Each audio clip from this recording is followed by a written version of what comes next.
Welcome to Magical Aspirations, a podcast for magical people, where we aspire to gather all of the knowledge that magic has to offer. A place to illuminate and demystify all things magical. We are your magical co-hosts. I am Annalisa. Reverend Raven here. Adriana.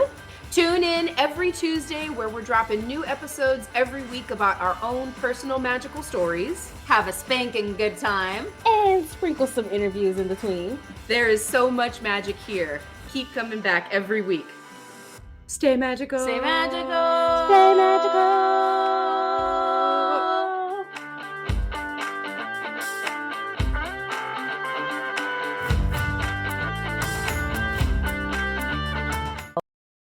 Well, hello, magical people. This is Reverend Raven here. We are coming to you at the start of Gemini season with something new and fun. We are actually going to go through an elemental series where we talk about the influences of each of the elements on our personal and magical lives. And for this first episode, of course, we will be talking about air during Gemini season. The wonderful air element. Let's start at the very beginning. It is a very good place to start. So with the air signs, they mean, a lot to me. Geminis in particular can get a bad rap. And so we're going to talk just a little bit about that and why that is, but also how we can use that to our own advantages with our magic. So Gemini is a mutable sign, which means that it's flexible to change. They can constantly, adjust to new inputs and outputs. So that can lead people to think that there's a, part of like two-face going on or people being untrue to who they are. But, a lot of us have different filters that we put our information through based on the company that we're around. We decide what parts of ourselves that we're going to divulge. That doesn't necessarily mean that we're changing who we are, but we do have the magic to change how we, put ourselves out there into the world. With mutable signs, again, that means that there's flexibility, that we can, put ourselves out how we see fit. And with Gemini actually being ruled by Mercury, that's the planet of communication. And that can help us to communicate our messages to the outside world. Communication is a big part of air energy, in my opinion. And being somebody who uses a lot of air energy in her magic, I obviously am doing a lot of communication in what I do. So whether that is putting messages out to the community, when we're putting on events, doing fundraisers, doing open houses like we had this last weekend, or if it's communicating with deity or spirits. I communicate with my ancestors regularly. And sometimes use tools for that part of my magic. Some of the air tools that I will use include incense. I know that there is fire there, but the smoke can carry the messages off to the ethereal plane. So that's one thing that I use. Feathers are a big part of my magic. I know that we've talked a lot about feathers on the pod here with Adriana and Annalisa and myself are all huge bird lovers and we connect a lot to birds. I will use feathers depending on what I'm trying to do based on the different types of birds that they come from. I will a lot of times just find feathers whenever I'm out on a walk and trying to connect with nature. I try to look at the feather and see not only what kind of bird it came from and how they interact with their outside world, but also the shape of the feather whenever I find it. So if I find it on the ground and it looks like it's in like mint condition, like it just fell off of the bird, that might, portray a different message to me than a feather that is, all wrinkled up and maybe has been through a flood. What has the bird been through when they lost this feather? So those are a couple of the tools that I use to connect with air energy. And just a little exercise that I would like to invite you guys to participate in with me is to take a bird's eye view. So, say that you have a situation that you're trying to work through, whether it's a mundane or in the spiritual realm. If you're trying to design, some spell work to get through something, we're going to just kind of take a look from the bird's eye view. So, we're just going to close our eyes and we're going to envision the situation from the top. What are all of the pieces that are out there? And what things do we have influence over? Where can we fly in and pick up that little nugget that's on the ground that we can see?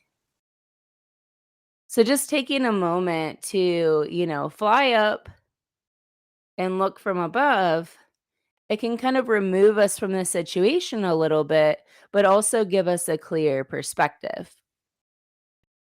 Then we can, come back down to earth and we can document everything. I would recommend writing down all of the things that you saw. What are all of the components of the situation that you're working on? Using, for example, the physical realm, if we are up above and we can see, the tree line, we might not be able to necessarily see the individual trees that make up the tree line, but we can see the break in the trees. We can maybe see a body of water. We can see a road and a path. We can see if the path is clear or if it is, blocked by something. So, just a few examples of something that you might see from taking that bird's eye view. And again, coming back down to earth and documenting what we saw. That might help you to come up with some ideas for implementation to solve whatever problem or challenge that you're trying to overcome. That's something that I really enjoy about Gemini season is I always come up with a lot of great ideas. And like I said, Gemini is ruled by Mercury. So that's a planet of communication. We can figure out how to communicate those ideas. And sometimes the communication is with ourselves. We always think about communicating with outside or others, but sometimes we have trouble communicating with ourselves.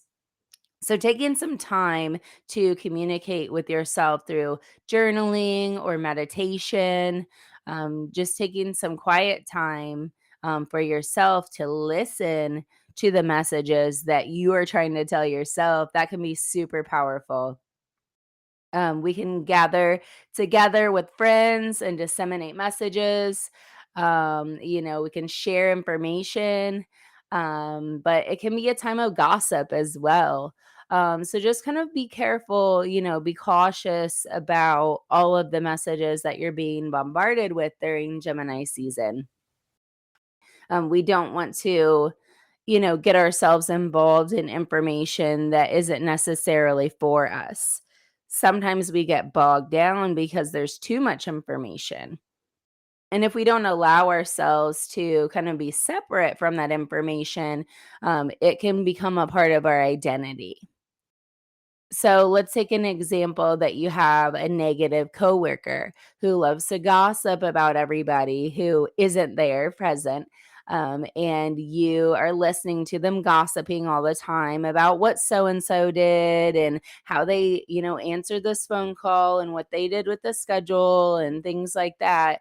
You are being bombarded with that information that, isn't really for you and also can bring negativity to you.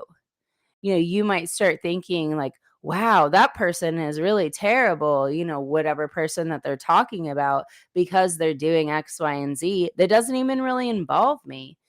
That's not for you. That's not information that you need to know. So if you have the opportunity, I would encourage you to remove yourself from the situation that the gossip is happening in. That can be easier said than done sometimes. Sometimes you can't just get up and walk away from your coworker. However, if you are going to be working in a tight space with somebody, you should be able to set your boundaries. And you could say something like, I don't really want to hear about so and so. Or, I don't really have time for that in my life. I'm trying to get my job done and I really need to focus on this right now. So, taking the power to just kind of shut down some of those negative messages, that can be a powerful magic. You're owning your peace. You're setting your boundaries for what you will allow inside of your circle. And that's something that I have learned, over time that air energy can be very powerful as long as we set some boundaries with it. If we just like let ourselves all open to the wind, we can get knocked down by a lot of things. But if we can, learn how to harness that, thinking like the power of a windmill, how it can, turn water to create power and things like that. If we can harness the power of the air, we can do a lot of really great things. So that's my little message about my connection with air energy. And I would like to bring you a couple interviews that I had done within the community, a couple things that I was out and about at events and spoke with some really magical people. We're going to be discussing communication and music. So the first interview I'm going to bring to you is from Vovin Lonshin. He is a chaos magician and musician as well. So he's going to talk about his connection with music and chaos magic. And then the second interview I'm going to bring to you is from Pagan Pride Day last fall. We were talking about using your voice in magic. So the sound quality of that interview isn't 100% because there was a large group, but we're going to do our best to, let the magic shine through on the message here. So, definitely reach out if you have any questions about these interviews. And I really want to thank the folks who were involved with them for letting us share this information with you. So without further ado, here are our interviews. Coming to you live from Noise Fest 2022 at Beside the Point. This is Reverend Raven. I am joined by the amazing Vovin. Vovin, introduce yourself. Hi, I'm Vovin. I'm a chaos magician, artist who believes art is magic and everything they do is art, so everything is magic. Awesome. That's amazing. We are at Noise Fest today, and I just wanted to talk to you a little bit about your spiritual connection with sounds. So first question for you is, what is the first experience that you can recall where you really had a spiritual connection with sounds or music? Oh, man. Well, when I was younger, I used to play the violin, and I remember really young practicing outside in the cold. I was in Kansas, and it was snow. I was ankle deep in snow playing the violin. And that cold, crisp night, it was nighttime, like small house, poor family, small house. So the only where I could practice was outside in the yard. Mm-hmm. And the cold, crisp night and the echoing off the snow of the violin was just this haunting, eerie experience. And later on, I got the real spiritual connection when I started wearing bells to festivals. And as you walk, the noise, the white noise created by the bells creates room for things to come through, messages. Oh, that's really cool. Which ties into the noise and chaos that I make musically. I add extra layers of chaos to the sound so whatever's underneath can come through. Oh, awesome. So how would you say that you use magic and music together? Not this particular set, I didn't, but I do have this thing that I did called sonic sigils. It's a system that's actually been printed in a book by Lou Martinet.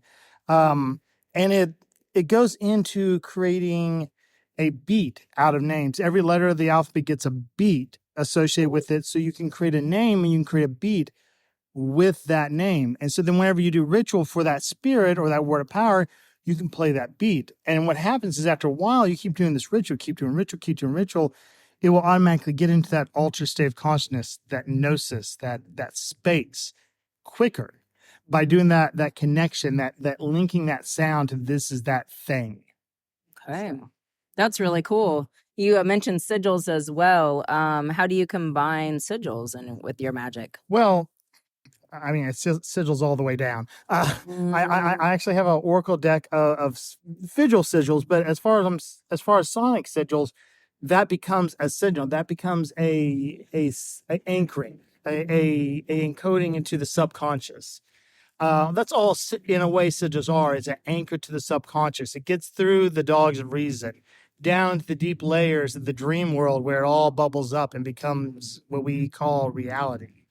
And that's how the sigil works. And sonically, that's how the sigil work. It layers and layers and bubbles up through the subconscious, creating reality. Used in quotes, the word reality. Right. Because reality definitely can change and morph, and it's all in the eyes of the beholder. Right. Are there certain specific like paths or deities that you tend to follow or work with personally? Well, I'm a chaos mystic, so that changes often. I mean, using a chaos system, I wrap whatever I'm doing in the paradigm of whatever deities I'm working with. Now, I do work with Babylon a lot. I work with Baphomet a lot. And personally, I work with Kronzon. I have a personal relationship with Kronzon where I actually end up doing a 111-day work into Kronzon of daily chanting the name Kronzon. I have prayer beads I created. They're 111 beads long.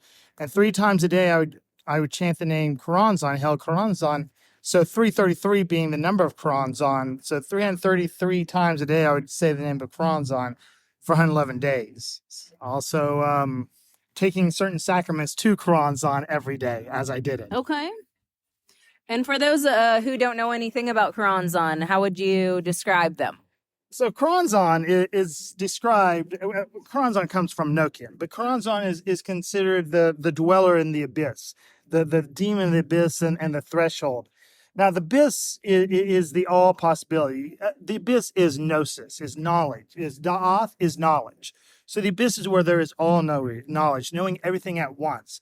And Kronzon is, to many, seen as a demon because all knowledge is a strong and scary thing. But for those that can handle it, it's refreshing and it's maddening and it's beauty.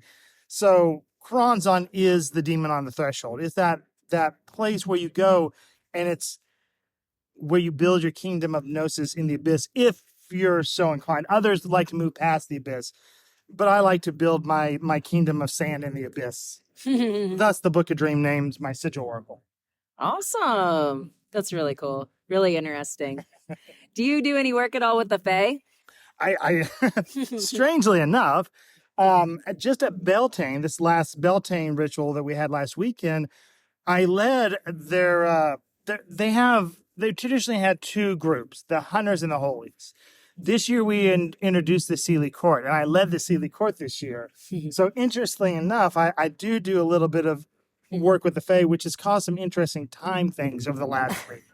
Interesting sleep patterns over the last week because of the influence of the Seelie. Mm-hmm. And we had somebody who actually works with the Seelie and Fae as part of their path come and actually give us a offering to the Seelie and bless us with the offering and love of the Seelie. So it was a wonderful time. Beautiful. That's awesome. That's great. How would you say that your practice in the day-to-day relates to your relationship with music? Well, it all depends on what I'm working with. Like I said, I do use music as a ritual tool. So I will often, no matter what it is, whether I'm using a sonic sigil or just music, I'll use it as a part of a meditation tool to help bring about an altered state of consciousness. Music is that key, that it's the heartbeat. It's the alpha waves and the beta waves and the theta waves and all the different waves are attached to music. It resonates with the universe and the sound of everything. I can wax nostalgic for hours.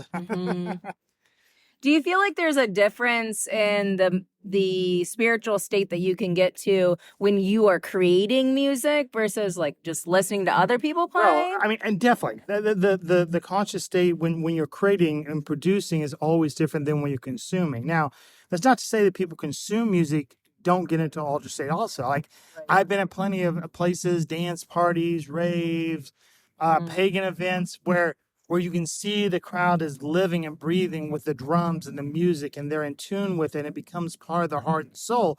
But when you produce it, you have that extra connection. You have that part of you that gets lost in driving that beat and reacting to that beat and morphing and changing and creating that reality. I really like what this dude's doing right now. This is fantastic. I can't wait to hear how it sounds, like recorded with the voiceover. Absolutely. As And I'm it's cool speaking on 'cause altered state. and how he came over and told us a couple of minutes ago that he's not actually performing, he's just filling the filling void. the void, right. It's filling the void, and I love filling the void. Yeah. And I think that it helps whenever you can create without having that expectation Yes. of what it's going to sound Right, like or what it's going to become. Right, Too. exactly. Very cool. Well, what are the names of the projects that you're working on if people want to check you out? Well, of course, sigilworacle.com. That's my sigil oracle, sigilworacle.com. Of course, vovinlonshin.com, and we'll have a link to some of my different projects I work on. The project I was calling today's project was Zeno Times, or ZOZ, which is just a little thing for Noise Fest, and I may use to make more noise over the years because noise is great. Noise is fun. But yeah, vovinlonshin.com, and of course, Vovin Lonshin on like everything, like socially. I just branded myself everywhere. Cool. So they can find me there. Awesome. In the ether somewhere. In the ether. Throw up a smoke signal or some music notes or something, and they can throw find in you. something and journey well through the abyss as we try to find our own truth in this life that we call life. Yes. Well, thank you so much for spending this time with me today. Thank you. It's been a pleasure. Yes, it's been a great pleasure. So my name is Becky Francis Mose. I am an eclectic practitioner. I have been practicing magic for about 20 years. I grew up in a very rural area in Indiana. Didn't know a whole lot of pagans, didn't know a lot of people like me, and got really involved with pagan pride in that area because a lot of us did have to live in the broom closet. For our safety and well-being and things like that. So really got involved in the community basically as soon as I knew what paganism was. You know, I just jumped right into community, and I got the opportunity to learn from a lot of really great mentors and practitioners that had been involved, you know, for a while, but a very small number of people, you know, out there. And so whenever I moved to New Orleans, my mind was blown away by, you know, the number of practitioners out there. But the longer that I've been involved with Greater New Orleans Pagan Pride over the last 5 or 6 years, there aren't really that many groups that are out there. That, you know, there are groups that are practicing together, but it seems like, you know, they kind of come and go. And whenever there are new people, new practitioners, and they want to meet others like them, they kind of have a challenge doing that. And so I thought a good thing for us to talk about today, a topic would be about using your voice and what does that mean to each and every one of us. Like I said, for me, community is a big part of what I do. And I'm involved with a lot of different activism groups. I work in animal welfare. And like I said, the pagan pride movement, LGBTQ causes, things like that. And I really feel that that goes hand in hand with my magic. That I am putting intentions into what I'm doing to, you know, have a better outcome. So I use my magic for community. Come on in. Yes, please. And like I said, I thought it would be really cool for us to talk about as a group, go around and see how each and every one of you use your voice in your magic. Are you one who likes to sing? Do you write spells? Do you like to, you know, like I said, sing? Do you do incantations? Do you use weird sounds that you make with your voice? Because that is a part of who we are and how we practice our magic, is that we all are unique and different. So I thought that we could go around and do that first. Would you like to go first? Not exactly sure what I'm supposed to say. Yeah. So how do you use voice in your magic? I've been out of touch with it for a while, so I'm trying to get back into it. Mhm. And so this was kind of like to get back connected Yeah. and to ground and kind of feel the energy. Yeah. And I feel so grounded here, and I feel like I've missed it. Yeah. I need it.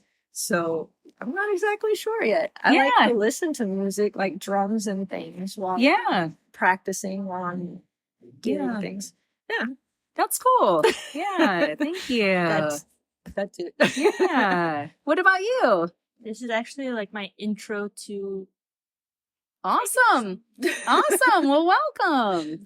Yeah, we're glad that you're here. And it's really neat because there are a lot of different levels and a lot of different experiences that people have. And just because you're a newer practitioner, it doesn't invalidate your feelings or your experiences of how you feel empowered to use your voice.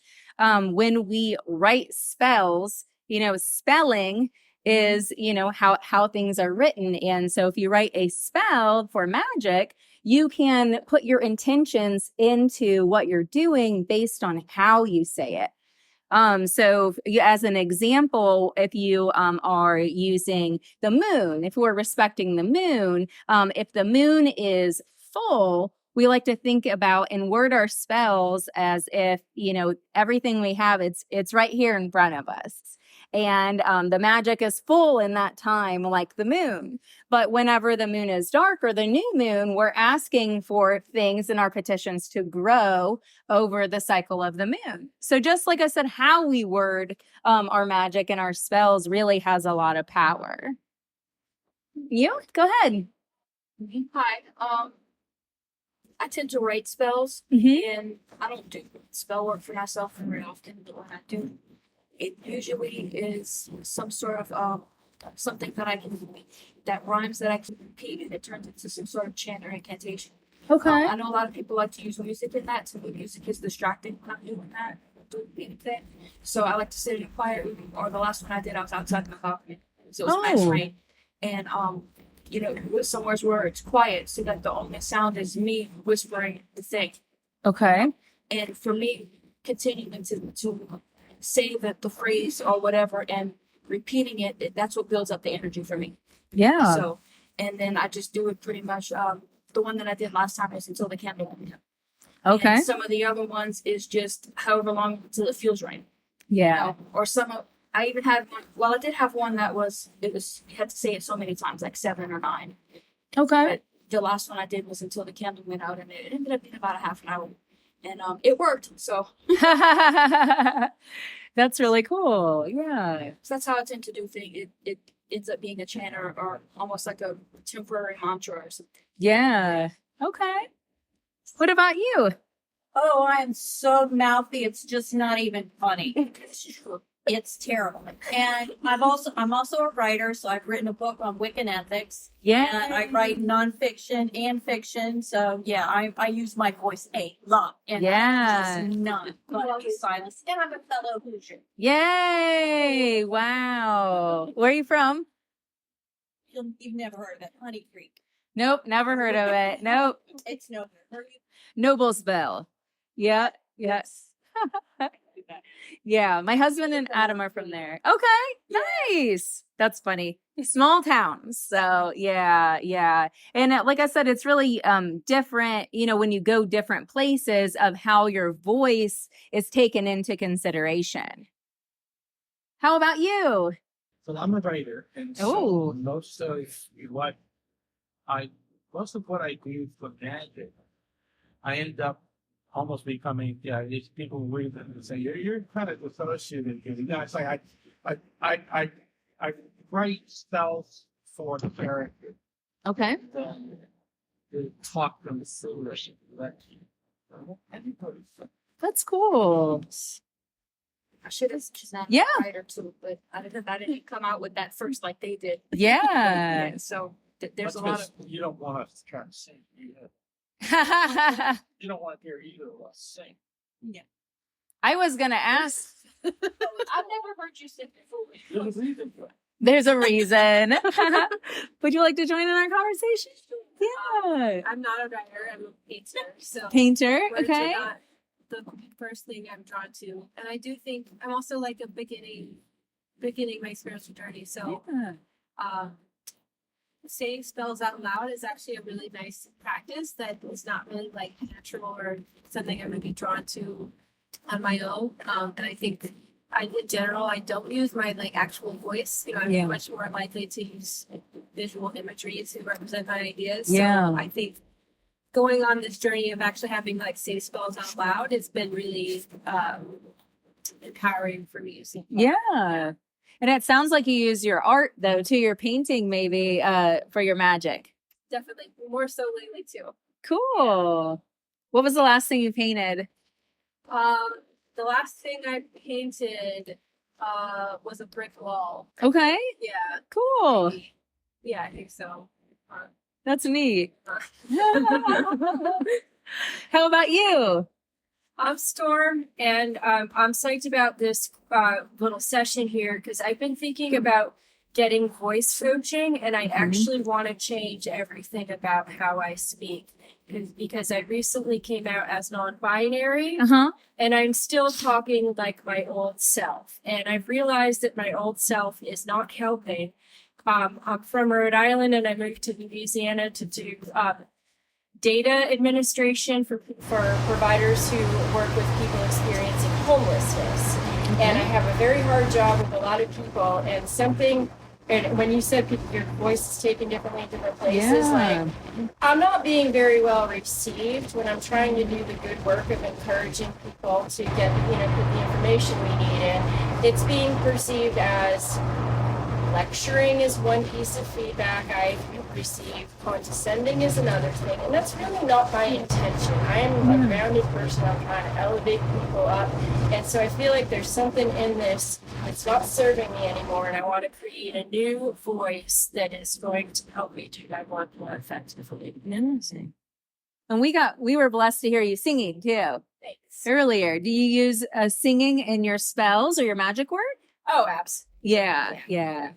Is that something you've been doing for a while? The singing's been part of just internally looking at the ongoing finding of what other things in your body and these things, and so Yeah, cool. How about you? How do you use your voice?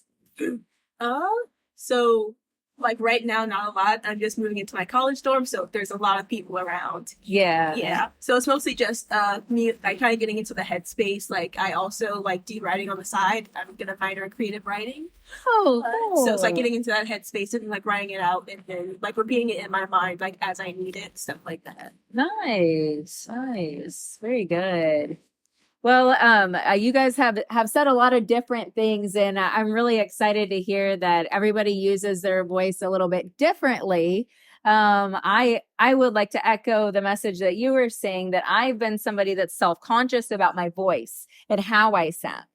And I was approached by one of my best friends in December who said that, hey, I'm going to make a podcast and you're going to be on it with me. And I was like, what? I never thought about doing a podcast before. I hate the sound of my voice. So then I have to hear my voice recorded every week while I'm having these conversations with my friends. But we are talking about magical topics. We're talking about spiritual things. I'm talking about fundraisers that I'm putting on for my friend who's battling cancer and all of these things that I'm deeply passionate about. And I'm actually hearing my voice change over listening to these episodes. And actually, whenever my friend did the transcripts for the episodes, there were several episodes where it actually identified me as two different speakers. Yeah, because my voice changed based on the message that I was sharing. And so it's something that I've had to get comfortable with, that it doesn't matter how I sound. It's the point that I am trying. I'm trying to get the message out. I'm listening to spirit and the message that I'm hearing, and I'm saying it the best I can in the moment, but I might not always know ahead of time. Like with putting on this class, I didn't have, everything written out that we were going to talk about, because it's a part of opening myself up to that channel with spirit. But if you think about that, whenever you're doing spell work or divination, journaling, think of yourself, you're opening yourself up, and you can use your voice to get that message through, no matter what form that it is. So you're like a conduit for spirit, that you can share those messages that you're supposed to share with those who are around you. And maybe you're nervous and you're going to a place where you don't know anybody. But what if you smile at somebody that's walking by you who's there by their self, and you say hi to them? What if you're using your voice to reach out to someone? You could really open up their day as well. And that's just a simple example, but we've all been in those kind of situations where we're afraid to speak up. But if we can just channel that courage by opening ourselves up to spirit, we can do so much. And we can do so much together. Is anybody familiar with the chakra system? So I like to think about the throat chakra as, a visual of what I'm saying. And that a lot of times the messages that I'm sharing come from my heart. So it's coming up from my heart and through my throat chakra to deliver the message that spirit is giving to me. I'm a Leo, so I'm a very heart-centered person. So that's how I, like I said, receive a lot of messages, and I choose to communicate with love. So does anybody have any exercises that they've used for the throat chakra before to help open it up? Anybody? No. Like I said, with me having the self-consciousness of my voice and everything, I like to do little just exercises where I hum, and I envision in those moments the energy vibrating in between the vocal cords and seeing that energy raise as I'm humming. I don't like to sing because I don't like the sound that I make when I sing. So I am making myself sing more, even if I don't know the words. So if there is somebody's drumming, someone's drumming and we're in ritual and things like that, I'm starting to,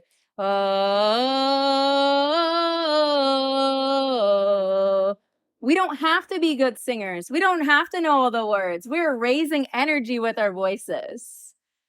And that's really the message that I wanted to get across today. And like I said, to see if anybody had any, ideas or ways that we could all open up our voices so we can help the community. Any other thoughts, questions? How do you all use your voice in your magic? Chants, yes, yeah. So I was saying, we always use chants that are widely known, like everybody knows, like we all come from the goddess, or the goddess names and things like that. A rhythmic chant that everybody knows, because it helps to not only raise the energy but to unite again too, because then it brings everybody's focus to the same place. Right. So, right. And you're doing that when you're practicing with others? yes. Yeah. Cool. Is that hard to lead others sometimes in using their voice? Do they seem nervous or they're receptive? Not with the song. Depends on if it's your cousin or not. Yeah. The public ritual, definitely. Right. That's why I was curious. Yeah, we use a lot of music in ours too. Yeah. One of our sisters has just about every goddess song you can name on her phone. So yeah, so That's funny. she likes to have backup. We always have music in the background or whatever, just to Okay. set the mood too. Yeah. Sometimes in ritual, we have different activities going on, you know, so that way Yeah. the vibe is still the same. Yeah. You know, That's trying to cool. find something that everybody likes. Yeah. If it's your coven, it's usually not too hard. But like I said, when it's public, sometimes you're Right. You see everybody kind of like, oh, I don't want to sing. I don't want to speak up. Don't make me do that. well, watch out. I don't know this one. I Right. down. Yeah. Yeah. Yeah. What are ways that y'all use your voices to help the community?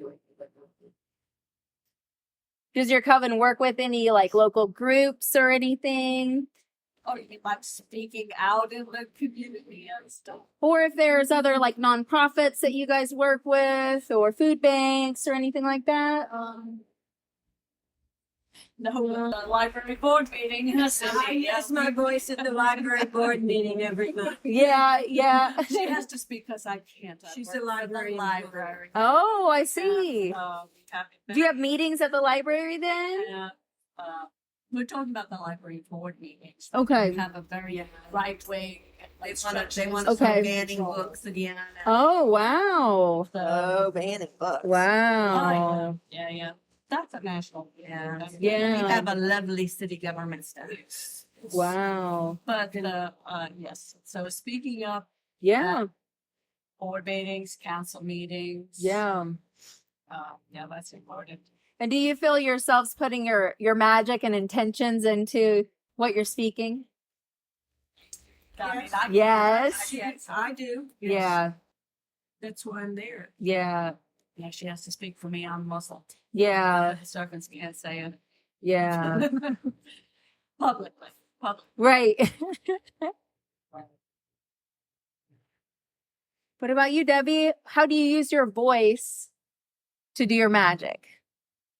I use every single piece of me to do magic. Yeah. I am magic. I'm just the living embodiment of the container of magic. Yes. I have taught classes. I have been vocal against some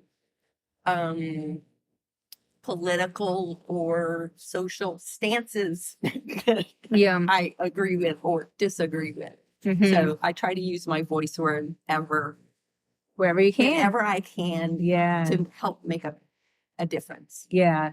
Yeah.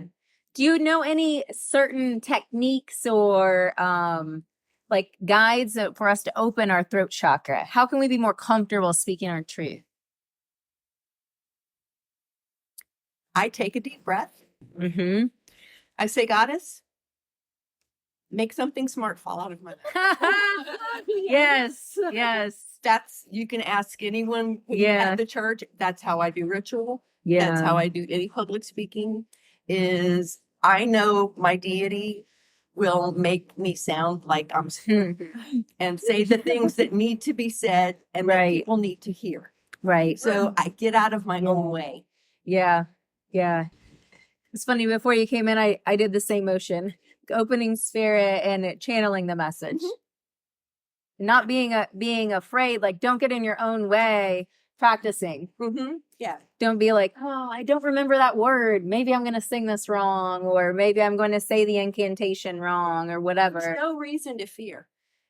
It's just the effort is appreciated by spirit, and the more we practice, the better we get. The more we use our voices, the better we get at using our voices. The more we can stand up for what we believe in, but also put our magic into that as well. I feel like that's very important. Are you looking for an exercise to do? Yeah, let's do one. This one's a little awkward. Yeah, I use this for singing though, but it does really help. Like, Yeah. really. Okay, so this one is good for reducing tension. It'll make you realize you had tension in places that you didn't Okay. know. So That's what we need. Here would be to find this, that this is blocking up, and you just want to sort of groan and make a little pop in your throat. And we're gonna look. If someone walks in, it's gonna be funny. We're just gonna own it. Yes. And like Here for feel every pop and change the spaces and just vocal fry, they call it, intentional vocal fry. So we just go.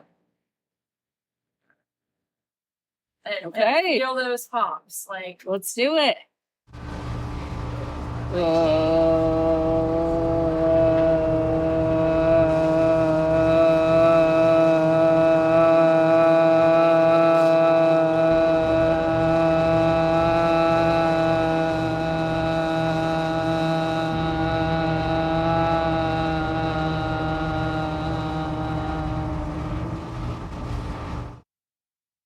Whew. Yes. Whew. I want to shake it out, man. Wow. Thank you. When you're sick, it's good to self-comfort. That kind of sound is really, it is a way, like groaning is actually a way we I think to ourselves that we need to care from ourselves, and that can bring that too. Awesome. Thank you. That was great. You can do it anywhere. Really. Yeah. Powerful. Yeah. You can start quiet if you're around a bunch of people and you're worried about that. Yeah. Or just hear the Or just scare everybody. Hi, how are you? Nice to see you. Good to see you. We're just wrapping up our class here. Yeah, it's okay. Nice to meet you. I'll see you guys in a minute. Yeah, we're just wrapping up. Does anybody else have anything that they'd like to share or add about using your voice for magic? Anyone? No, everyone's shy. We said it all, I guess. Well, I just wanted to thank y'all again for joining in this class and discussion, but more joining us for Pagan Pride Day. This is our first one in 3 years that we've been able to do, and it's obviously near and dear to my heart. I've been involved with the Pagan Pride Project for 20 years, since I was a baby witch at 19 in Lafayette, Indiana. I remember we had protesters at our first 2 events that I helped officiate. And I had to work with the police and everything went okay. But talk about for an event planner and having to be in the newspaper with my photo. That was really nerve-wracking. And now I'm here and I'm glad that I get to be a voice for my community. I'm grateful to each and every one of you guys. We appreciate it. Thank you. Thank y'all. Go enjoy the day. Yes. Debbie, what time is your class?